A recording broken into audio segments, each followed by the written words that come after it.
What is up, entrepreneurs and content creators? Welcome back to the Video Simplified podcast, live recording. You have to forgive me, I'm having a little something weird going on with my throat. So if I'm clearing it a lot, or if it just, you know how it goes, seasonal allergies and changing of the weathers and hashtag all the things. Today, I want to dive into some really interesting and cool stuff when it comes to some of the tech gear and the like, and just how it kind of makes a difference when it comes to the things that you are doing. So whether you are new to creating videos or if you are used to creating content and all of that, and maybe you're looking to upgrade your gear, either way, I think you're going to get a lot of value out of the conversation that we're having today, regardless of where you are in your creative journey. So I want to dive into this week on the podcast how investing in the wrong camera can honestly be super detrimental to your growth. Welcome to the Video Simplified podcast, where I help you simplify the video creation process to help you reach wider and connect deeper with the people that need you the most. From learning to use your camera to simplifying video strategies to help you grow your brand and share your vision using video. So let's jump right into today's episode. Welcome, entrepreneurs, to the Video Simplified podcast with me, your host, your hostess, the mostess, Diana Gladney. Like I said in the pre-show beginning, having a little weird stuff with my throat. If you're listening to the audio version of this, forgive me if I sound a little weird. I'm just trying to get through this, whatever is going on with my throat. It's a little sore. So we're going to cut today's episode a little short, just so I can save my vocal resources for the rest of the day. Whether you're new here or whether you're coming back to the show, thanks for being here. And if you're listening to the audio versions that drop Mondays, 5 a.m. Central Standard Time every Monday, anywhere that you would listen to a podcast, thanks for being here. So this podcast, the Video Simplified podcast, is all about helping you simplify the video creation process. And the whole process of creating content and the things that I do with simplifying the video creation process is to help you move your vision forward using video. And I put a ton of emphasis on cameras because the gear and the stuff that you use to make the videos and to actually get the vision going, start getting it out there so people know what you're doing, they understand your business, your brand, what you're all about, and the like. All of that stuff is extremely important. However, if the gear is getting in the way, then it starts to be a problem. So either you can make a poor investment and it can hurt you and frustrate you and honestly make the whole creative process that much worse, or it can be actually what you're calling it in the beginning before you buy anything, or even after you've bought some stuff and maybe you're looking to upgrade, which is an investment. An investment is, the goal is to yield a return, but you can't get a return if it's getting in the way. A lot of times on YouTube, you'll hear a lot of content creators talk about how the gear doesn't matter. And it's to the point that's, people will hear that, especially when they're in the beginning of their journey or they've made some investments and they're getting excited about the gear. They love it. I am just a gear fanatic about it. I love the cameras and all of the things of what it makes possible for content creating entrepreneurs. However, the whole honest issue when it comes to gear is not that the gear doesn't matter. And people will hear that and they'll misinterpret what that actually means and what they mean when they're saying it. It's not that the gear isn't important. The gear actually is important. Yes, you will have channels that do a massive and incredible growth stretch with just a smartphone. However, you'll have those that have a team and maybe they are doing all kinds of different content strategies. They're on a lot of different platforms and they are still having massive success. So the gear is not going to be the limitation of whether or not you are successful in your endeavors with video or not, but it will make the difference in whether or not you're able to be creative, actually create the content that you desire to create, and whether or not it gets in the way. So honestly, with an asterisk mark, gear actually is important. It does matter. Because if gear is the thing that's getting in the way, or the lack of the right gear getting in the way, it's going to make you waste more time. make you honestly not want to do it because it involves a whole lot, or you have to do a whole bunch before you get going. And learning videos by itself, it takes some time, it takes some efforts, and it's about being able to replicate and duplicate your creative workflow over and over and over again. Sit down and create video after video after video, not create 1,000 videos in 30 days kind of a thing, but just progressively moving forward with your gear, learning to use it and go deeper with it. Gear, I'm saying gear in general, but I'll say the camera. I'll simplify this down to the camera. The camera actually does matter in the what you use. And I say that specifically because we're getting into the season where there is a ton of gear that's coming out. There's a ton of cameras specifically coming out. We just recently had the Sony ZV-1F, that the F stands for, it stands for fixed, the fixed lens. So unlike the ZV-1, which I actually have sitting here on the camera, on the desk, and if I turn it on, you'll hear that little motor because it's zooming in and out, or it's, when you turn it on, it's, coming out. But the ZV-1F doesn't do this. It doesn't have where it can zoom in and out and get a bunch of different focal lengths. It literally is just one, which is 20 millimeters.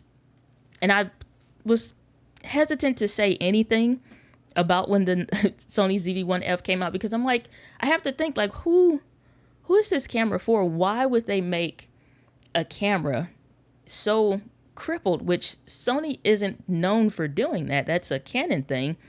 And it's just makes you question. Honestly, I say Canon, but a lot of brands do it, and all of them have some level of brand segmentation where you have their maybe sometimes cinema cameras or higher end of 3,000, 3,500, or maybe $4,000 or so camera, and that's just a camera body, no lenses, no memory card, no nothing. Maybe get a battery with it, and that's about it, and a good old branded strap that nobody uses. So you get that stuff, but it's just the camera body. Now, I had to ask myself, like, who is this camera for? And a lot of creators were frustrated and upset. And my thing is, like, what difference does it make if it's not for you? But I also question, like, who was that camera for?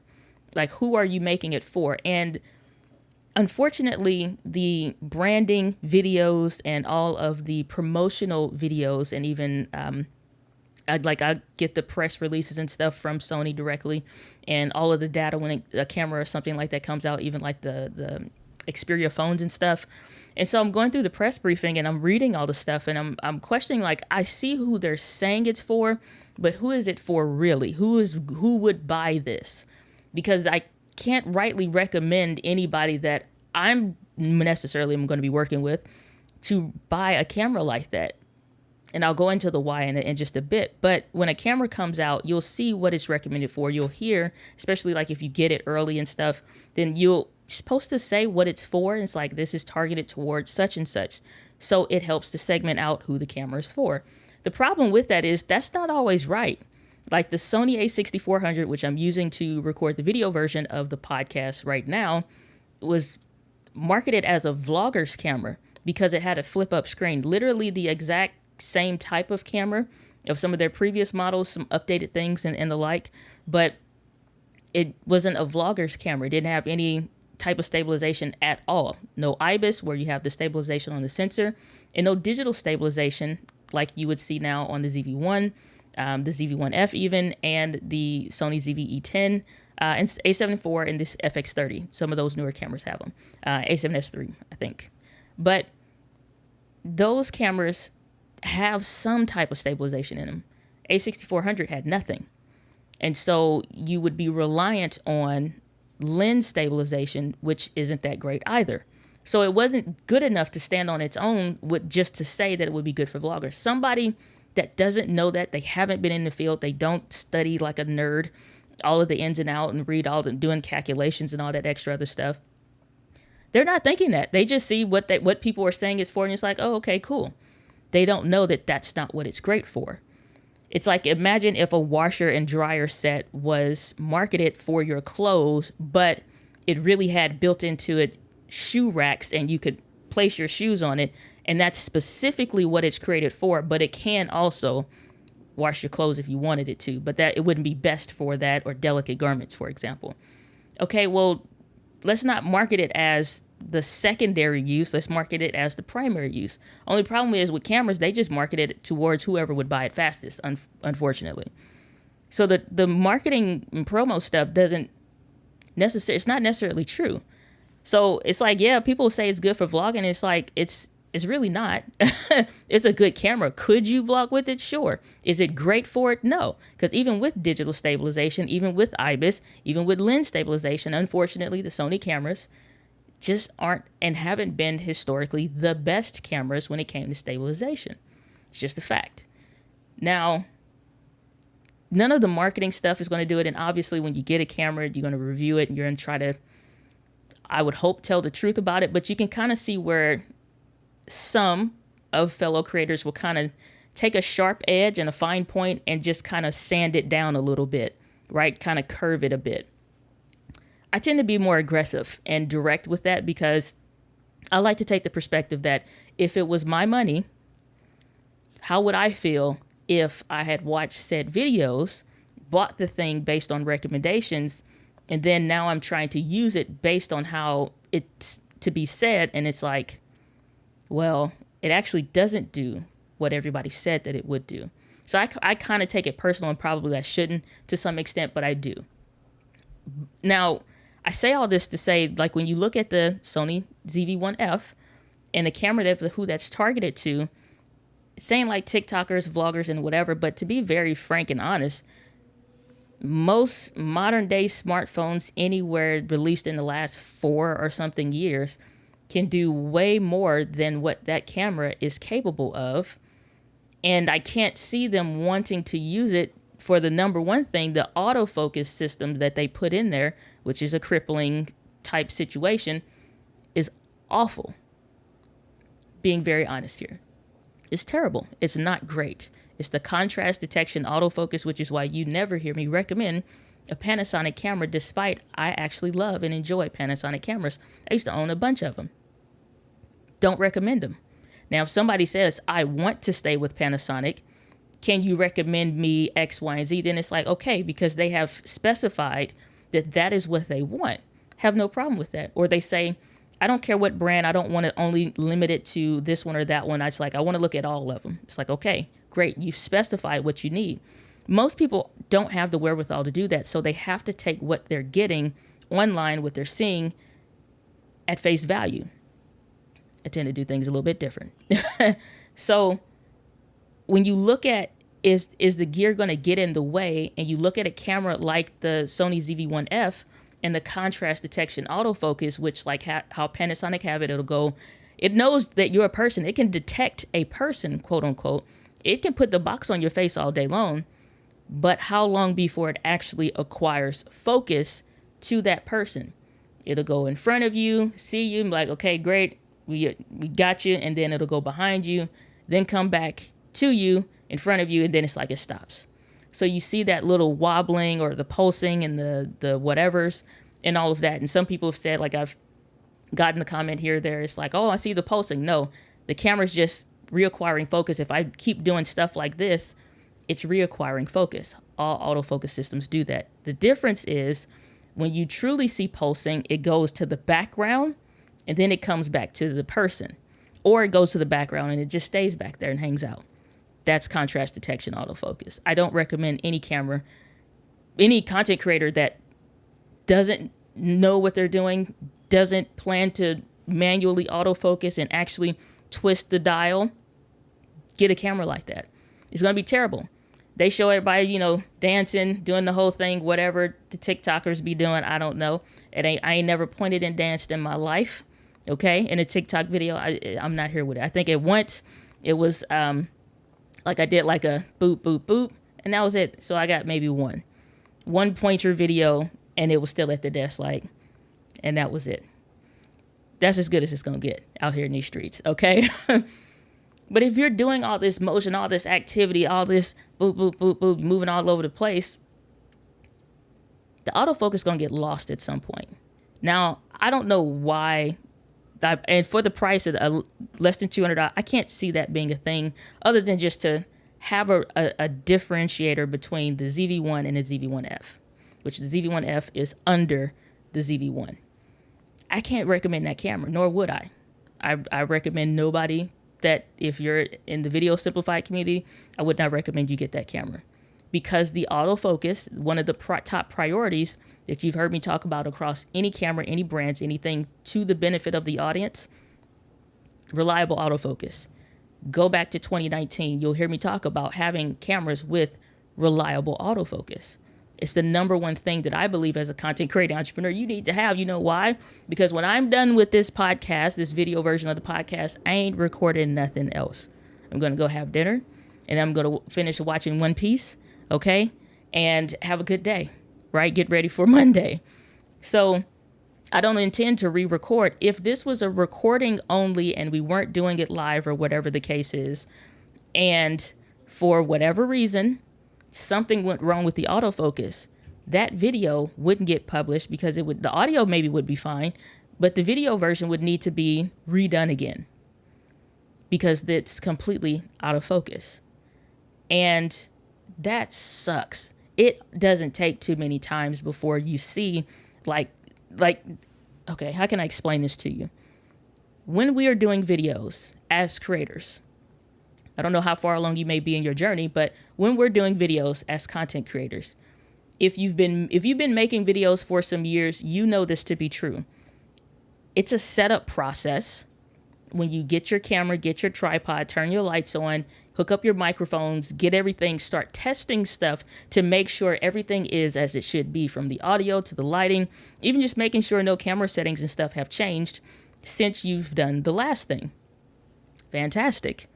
Now what? You get ready to record.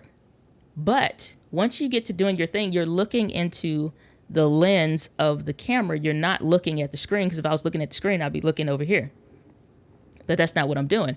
I'm looking at the lens. So I actually am not paying attention. I can see the box around my face, but I'm not paying attention to anything else around me because I'm focused on delivering the content.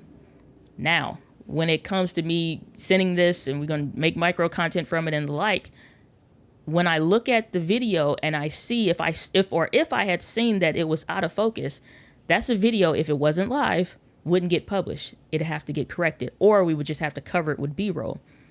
That's the stuff that when you're new to all of this, you don't see. You don't know if the B-roll is there intentionally or if the B-roll is there to cover up a mistake. I'm just being honest with you.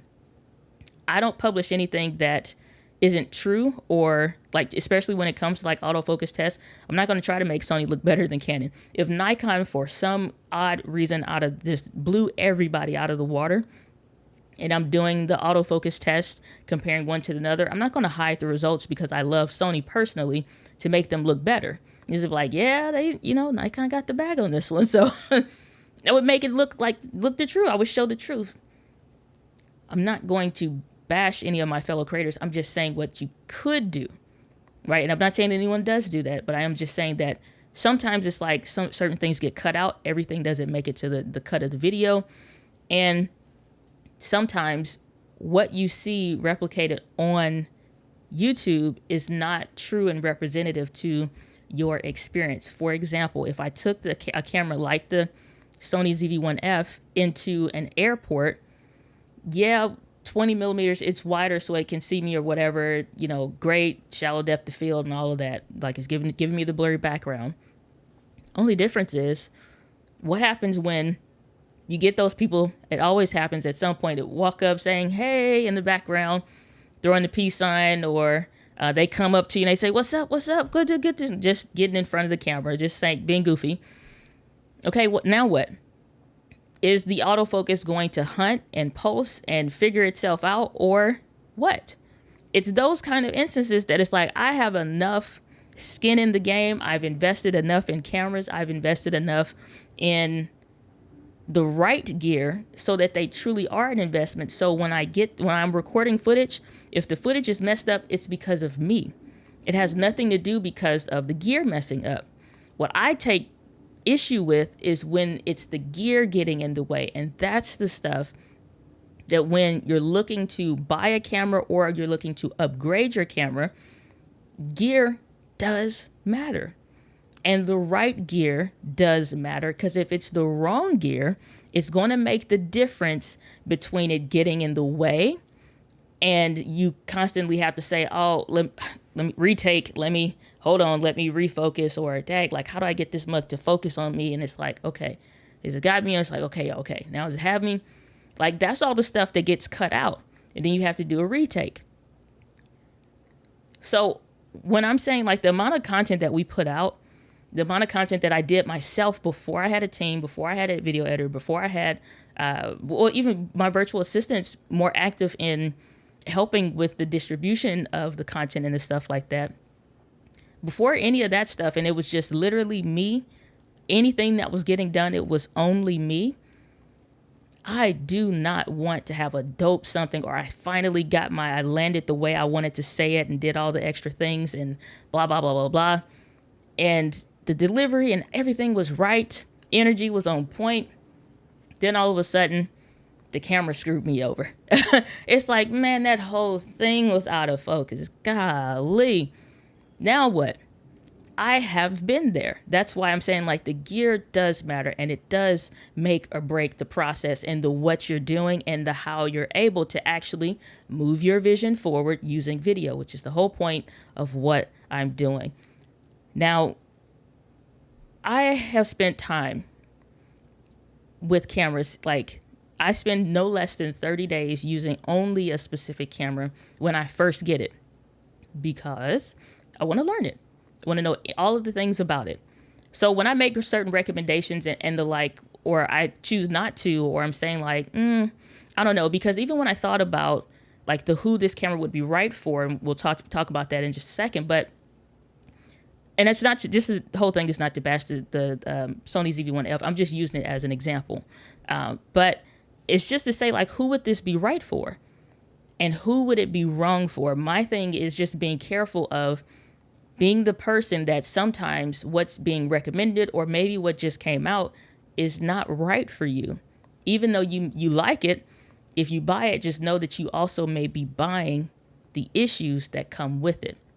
So, but I'll get into some more things that I want to discuss when it comes to now transitioning that gear into making it into an investment, or knowing if it's the right thing or the wrong thing for you, right after this week's Gear Fix.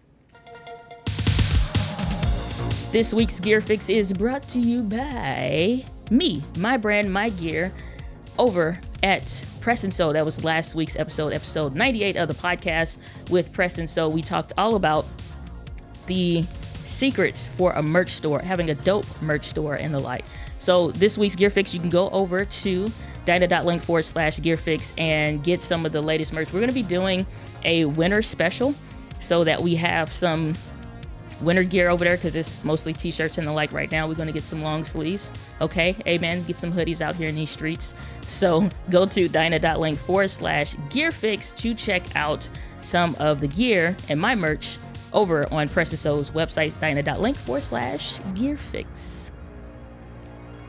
So when you think about the camera that you're invested in, like I said, I'm giving this Sony ZV-1F a hard time right now, but it's just to show I'm very neutral when it comes to camera. At some point, I don't doubt I probably have a camera by everybody, every brand or manufacturer at some point, whether it's from a learning side of things or it's just for my own personal interest and the testing and, stuff like that, because I'm teaching video. And so because of that, I don't doubt that I'll have a camera by everybody, but for the longest time, I have used Sony cameras, and that's like since 2019. Before then was just Canon, and then Canon and Panasonic, a mix of those two. And so I've tried some Nikon cameras, I've tried some Fuji cameras, and it just wasn't right for me. Then in 2019, when the A6400 came out and I tried Sony, I just found a home with Sony. And that's ultimately, like, I don't care what camera a creator uses, but don't buy something that's just going to become a complaint and a constraint later on when you're trying to create your content. If you're creating something that is only based on price and you buy too cheaply, you also will end up buying the issues that come with being cheap. If you buy a camera and it doesn't have all of the things that you need, you haven't made your list of non-negotiables, your camera that you think is going to be an investment is actually going to end up being a waste of money and a distraction and a disruption to you being able to create content. I'm saying all this because I greatly enjoy and love what I do, but I also am very much so I don't know. It's just like I absolutely adore what I do. I really do. But I'm also so concerned about the future creators coming behind me, the recommendations that I give, and making sure that if you buy something, you are fully aware of what you're getting into. For example, the Sony FX30 came out, which is marketed as a cinema camera. And I don't doubt that based on some of the things that'll be in there, it'll probably become like a Netflix approved camera. And that means it has to have some very high standards to meet in order for it to be approved for Netflix. And that's huge. So it's not because of any of those things or any of the reviews or any of the like, but it's because I've had this list, this wish list and my list of non-negotiables, which if you haven't heard me talk or teach on that before, your list of non-negotiables is the things that I teach that is basically to say what a camera should have. It should have unlimited recording. It should have complete, reliable autofocus system. It should have a microphone and headphone port. It should have a good lens selection. It should have a flip out screen, and it should have USB-C internal charging, or just at least USB internal charging, whether it's C or micro or whatever. It needs to have clean HDMI for live streaming. And those are some of the bare bones basics that a camera should have. Those are the list of non-negotiables. I'm not recommending any cameras that don't have that. So a lot of Panasonic cameras, great they may be, whoever name person, fill in the blank, may use it. I don't care. It's not going to be great for a content creating entrepreneur that doesn't have a team, hasn't gone to film school, and doesn't plan to, and not trying to become a filmmaker. They care zero things about those things. They only are concerned with sitting down and making videos, again, to help move their vision forward using video. That business, that brand, that idea, whatever. So not having great autofocus, it's a big deal. So that's what I'm saying. Like I was thinking like, who would this be for? I can think of a real estate investor that I know, and thinking about, they make videos in the car. They also do videos in their office. And sometimes they're documenting a phone call to share that experience with other real estate investors, so they know how to negotiate and handle a situation when they're speaking to a potential property owner or the like, and they're trying to acquire property. So if I think about that client and what they're doing and how they're able to document that process and what they're trying to capture and the point of their content, camera that's out of focus and it focuses on the phone instead of focusing on the face, it's just enough of an annoyance that it keeps happening every time they're recording, or it keeps happening anytime they're doing something. And that's like the bare bones, like bare minimum standards. It's not going to work. It's not going to work for them. If you're doing a live stream and all of a sudden you look at yourself and you see that you're out of focus, or most of your video was out of focus and live stream is out of focus, it's like, it becomes annoying. It becomes annoying. And annoyances, when it comes to your creative process, are bigger than anything else, I believe, because the things that bother you are the things that give you excuses that you believe to be valid that keeps you from creating content. All excuses are equal. All excuses are equal, to the point that it doesn't matter if it's your children. It doesn't matter if it's a job. It doesn't matter if you're sleepy. It doesn't matter if you're sick. It doesn't matter if you don't have a lot of time. All excuses are equal because they all keep you from going after and achieving the thing that you want. They all keep you from moving forward. They all distract you equally. It doesn't matter if it's your kids. It doesn't matter if it doesn't matter which one it is. All distractions are equal. They all keep you from the thing that is supposed to be allegedly more important, but you're being distracted away from it. And I know this to be true, like I said, because I've gone through that process. And like I said, whether or not it's a great piece of investment or it's something that maybe isn't right for you is, again, you have to make that list of non-negotiables. I'm gonna make a video about this, and that's what I was doing. I was working on it. I was like, you know what? I want to dive deeper than what that video is going to be, because the video may be 5 to 7 minutes on my main channel on YouTube. And I'm like, I really want to talk about this because we're getting into a heavy buying season. And a camera like the Sony FX30, everybody hears me excited about it. I'm going to buy it. I'm going to do videos on it. I'm going to be creating with it. It's opened up the possibilities for even some visions and ideas. And I'm like, okay, this is the tool that makes this, and this on my list and goal list that I have possible. Not that I couldn't do it with other cameras. I'm just not going to be able to do it well. It's going to be some limitations that I don't want to be involved with. I don't want to deal with. I just don't. So I'm also looking at growth goals. What do I want to grow in doing by investing in this gear? So most people just think when they're buying a camera, like, I have a goal to make YouTube videos, quote unquote. I get this a lot, especially on Instagram, because it has the DMs. Even though I think TikTok has DMs or whatever, but I don't think anybody uses them. Not to the extent like that I experience on Instagram, especially with the difference in followership, and especially because YouTube, we don't have a DMs, or not anymore, because it used to be a terrible situation, full of spam, awful. So most people just kind of congregate to Instagram, which is cool.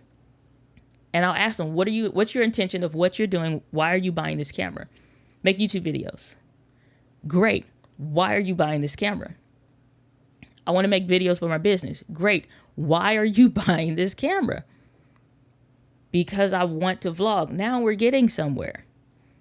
It's like, okay, now what are your intentions when you're vlogging? What are the kinds of things that you're trying to do? Yeah, well, I know I'm going from my downtown office to home, and, you know, I want to vlog, and the lunch walk that I'll do, I want to vlog that. There's some other, it's a park maybe nearby my house. I want to walk and vlog that, vlog a little bit in the house. I know I want to do a live stream. Now, when you start making the list of the things that you plan to do with your gear, now we're getting someplace. Now where it's like, okay, great. Now we start to do. Now think about the top 10 things that are utterly important and vital to what you want to do with this camera. And like, list the top 10 things. Now, of those top 10 things, are the top 5 really the most important things that you plan to do with your camera? Like, think through between this year, next year, the year afterwards, and the year afterwards. Can this camera you plan on buying survive your ideas? Can it survive the ideas that maybe you haven't even had yet? There's no goals that I've made or written to where the cameras that I have already couldn't do it. It's just that it wouldn't be able to do it with the ease that the Sony FX30 will make possible for me. And that's the biggest thing. What is your camera going to make possible for you?